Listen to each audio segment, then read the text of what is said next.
అందరికీ ఈరోజు మన ఛానల్ తెలంగాణ స్పెషల్ పిండి వంటకమైన చక్నాలు ఎట్లా తయారు చేయాలో చూసేద్దాం. దానికి కావాల్సినవి నువ్వులు, ఇంకా వాము, ఇంకా రుచికి సరిపడేంతగా ఉప్పు.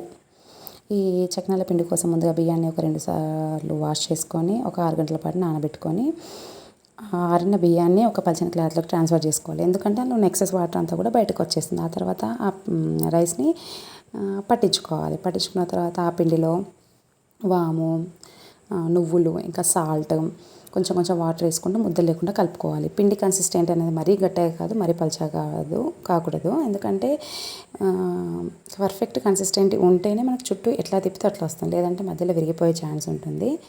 ఈ చక్నాలు పూర్తిగా ఆరనిచ్చిన తర్వాతనే మనం కాల్చుకోవాలి. లేదంటే పచ్చిగా ఉన్నప్పుడు మనం కాల్చామనుకోండి ఆయిల్ ఎక్కువ అబ్జర్వ్ చేయడము, ఇంకా ఒకటి అతుక్కుపోవడము, ఇంకా మెత్తగా రావడం జరుగుతుంటుంది. ఈ విధంగా ఆరిన చక్నాలను ఒక ప్లేట్ సహాయంతో తీసుకొని జాగ్రత్తగా మనం నూనెలో ఫ్రై చేసుకోవాలండి. ఫ్రై చేసుకున్న తర్వాత ఈ చక్నాలని ఒకసారి టీలో ట్రై చేయండి. టీలో చాలా బాగుంటాయి. నేనైతే మామూలు టైంలో టీ తాగాను, బట్ చక్నాల సీజన్లో మాత్రం టీ కంపల్సరీ తాగుతాను. చాలా టేస్టీ ఉంటుంది. Thank you all, bye.